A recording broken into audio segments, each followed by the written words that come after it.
Hi everyone, my name is Johary. I'm from Malaysia, but I think I'm very much an Indonesian. My great ancestors came from Padang. So if any one of you are from Padang, yeah, I love Indonesian food and I've been here for quite some time. So today, you could probably see the logo there, Forest Interactive Foundation, and then the four little kids that is in that picture. I think that is a picture of the kids we help in Kampung Nelayan, right? Here in Jakarta during the pandemic, when they couldn't go to the schools, and we had to set up internet and donate some laptops to give them an education. Yeah. So I just switch back and forth because I've got some notes here, and I know you guys wanted me to do this TED talk and memorize a lot. So I'm going to talk about a bit of SDG, a bit of digital era, and then about Fin, and I'll try and wrap this up within 15 minutes. Yeah. So as you know, the SDGs often talk about the 17 goals, humanity's most ambitious plan for a better world, right? And SDGs provide us a guideline on how to address the global change facing the community as a whole. And the 17 goals we have, they cover a lot of things. But today I'm going to zoom into SDG 4 on education, which I think why we are all here in the first place. Yeah. So it's quality education, and I believe in the next generation or today's generation. I think most of you here are, I guess, below the age of 25, right? Yeah. So I'm gonna zero in on tech. Yeah, or a short form for technology, right? In my time when I was studying in '95, we call it IT. Okay, today when you say IT to Gen Z, and then they'll probably cut short the conversation and leave you somewhere, right? Technology or tech is something that in Silicon Valley is what we talk about. And today, me, myself, and some of you here, our role as parents, educators, employers, or as friends, right? Unfortunately, we are totally left behind by the pace of technology.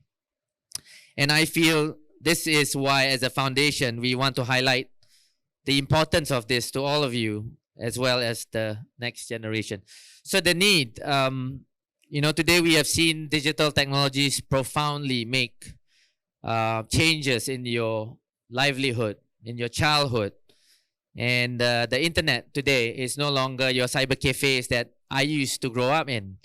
Today, it's the tablets that is on your table, your handphones, right? How many of you here do not have a TikTok account? All of you have TikTok accounts? Yeah? Come on, don't tell me. You're probably browsing through a TikTok account now as we speak, right? So why I'm saying this is because technology has evolved in a way that it affects your life. Back then, when I used to have a phone, I probably use it for 1 hour a day. Today, we're probably using at least 4 to 5 or probably 10 hours for some of you. Yeah. So the shift is real, and we have to know how to handle it. If we do not prioritize and divide our time equally, then perhaps we will be the slave to an entertainment boom, right? I have friends who are 40 over years old, and can you imagine this? When they go back, they get hooked on TikTok for 3 hours on the couch. I don't know how many of you do that here, but this is a lot for us to absorb, and if you're not ready, then it could be damaging. Yeah. Okay, I have a quiz here for all of you. Name 5 countries meeting here, the SDGs worldwide. Any of one of you have a clue who these 5 countries are? Take a guess. No? I know it's still morning time and you guys are still just waking up. Any country, just name me any country that you think has hit their SDG goals in the world. No one? Okay, I'll just move on. So these are the 5 countries on the top of the list, yeah? Hitting the SDG goals, right? You could see, I think they share something in common. They're all, or most of them are Scandinavian countries. Austria historically, that has a history of its own. But you could see that the score there, they occupy the top 5, right? And so you might be wondering, hey, why is this Johary guy talking about SDG and these 5 countries which is so far away from where we are in Indonesia? Yeah. Now, why I'm mentioning this, because these SDGs and these countries that has reached these SDGs, it also shows people living in those countries, they are towards a certain mindset, that they know how to value life as they grow up, understanding technology and how this affects your life. How do you learn? In today's world, education is no longer acceptable as something that is forced onto you, right? I always give a talk about self-education, meaning whatever you learn here in this university or institute or college is not going to be enough for any of you. So how many of you here wants to be successful? Please raise your hand. Okay, well, that's almost half of it. You all want to be successful, right? But that degree that you're going to have or that diploma is not going to be enough. Okay? What's going to be enough is that you self-educate yourself. Take that special subject, that passion, that interest, go online. There's places like Coursera, Udemy, LinkedIn Learning. If you do not do self-learning, you are never going to be successful. One advice I want to share. And this is where we are here, all the way down in South here in ASEAN, right? The rankings that we have. Now, we're still a long way to go in terms of understanding and implementing SDGs. Yeah, it's a whole lot thing to do, but I think rankings does, in a way, spice things up. It gets to tell us where we are and how we can be better in the years to come. Now, name the top 5 countries for you to live in. Would that be Indonesia? No? How about Australia? No? Yeah? New Zealand? Okay, that's a good one. Anywhere else? Afghanistan? No? No, yeah? Okay, so this is the list of top 5 countries to live in today. Okay? A lot in common to the SDG countries that we see up there. Yeah? A lot of people I meet say, hey, I want to move to Canada. Right? Even Australia is not on the top 5. I say, why? Why you want to move there? Well, I'm from India. I want to go to Canada. It's much more safer there. People take me, respect me for who I am, my ideas, my values, the things that I want to do in life. And probably some of you here, you are very talented, yeah? You want to do something very different. And then when you have this discussion either with your family or your friends, suddenly someone tells you, hey, don't be crazy. Just be like everyone else. Go to the same university. Do the same job. Right? Be normal. Okay? So I've met a lot of people who want to be different. And one thing in common, they always choose these 5 countries. So, Australia probably, which is nearer. Why? They think differently. They want to be a leader. They want to move up the corporate ladder faster. They want to be an entrepreneur. They've got this passion. So why these countries are important is because it's really important that you have an ecosystem that works, that could recognize all of you, your ideas, and it doesn't take an age for you to mature in. You don't need to be 35 or 45 for you to be successful. Yeah, you can be young. 25. I think Mark Zuckerberg started when he was in the college dormitory, right? He built a site called My Facebook just to get everyone in college together. And now look where he is, right? Talk about dreams. And what do these countries have in common? The digital savviness of people in these 5 countries is what got them the ranking, right? They are very savvy in terms of understanding what digital tech is, how to use technology responsibly, right? Whether TikTok 4 hours a day or 1 hour a day, which is good, right? I've heard that there's a version of TikTok in China. It's called different. Any one of you know the name? Yeah? Yeah. So it's a different algorithm on what they show as compared to TikTok for the world, right? And probably that's a good way of how government empower TikTok to show what their population can achieve, right? So it's really up to you how you make use of the app, what you follow, and how does that bring good to yourself and your career, right? Some more facts, right? There's a lot of growth as determined by IDC, World Economic Forum, a lot of growth in digital transformation. So based on these numbers, we can all ascertain that digital technology is here to stay. It's only going to grow bigger. You've seen how it has grown in the pandemic, yeah, during the COVID and post-COVID era, the 3 years. I don't know, we might be still living in the era for the next few years. We've seen how tech has changed, how society move around, how they communicate. I've seen some of my friends getting married online. I never thought that was possible. This was possible with technology. And probably some of you get your wish working from home, where 3 years ago, that was impossible here in Jakarta. Okay, so numbers support this, and technology and the digital industry is only going to grow. So where do we stand? Okay, so I'm going to put there Malaysia and Indonesia, because I'm from Malaysia and we're here in Indonesia.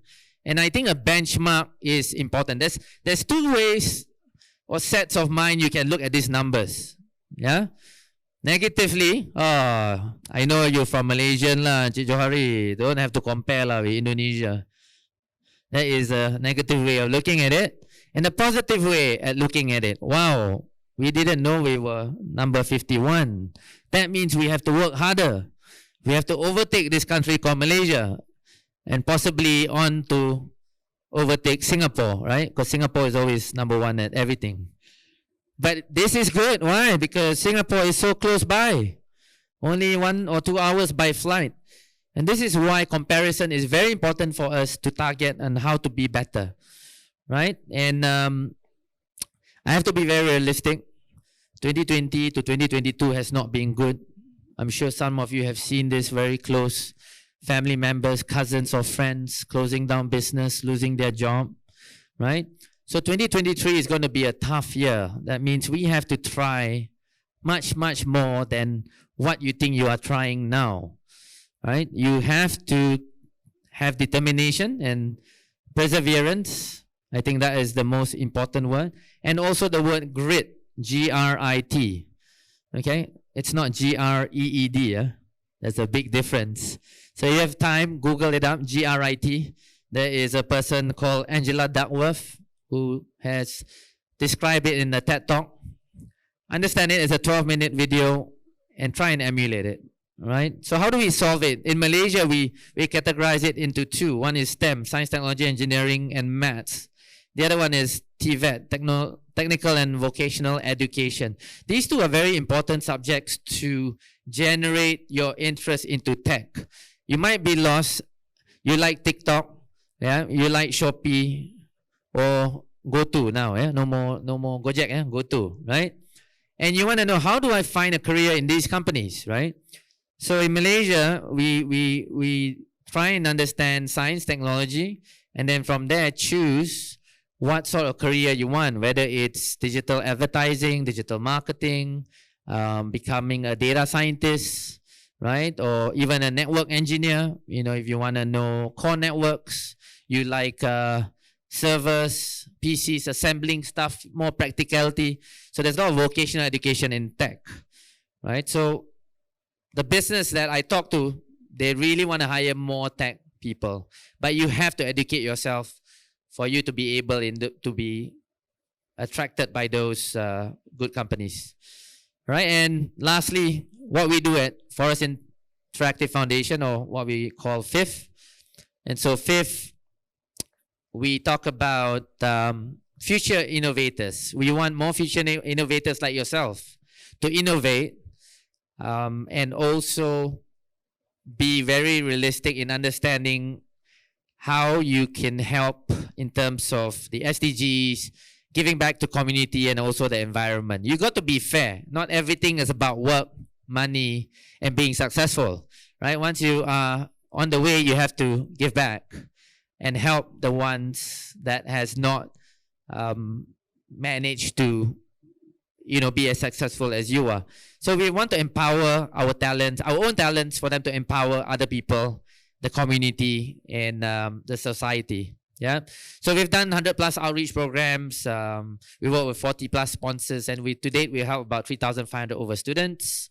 The 5 SDGs. When we started, we focused on 17 SDGs. That was a bit too big for us to do. Today we're focusing only on these 5. And so number 1 there is quality education. One of the reasons that we're here. And how are we meeting our goals? Some of the tech initiatives that we've been doing. You've probably seen some of them on the video earlier. So Sekolah is an online course that we did with a bank in Malaysia, CIMB. And we bootstrap them towards coding, how to code and how to get a placement in a tech company as a developer. Yeah.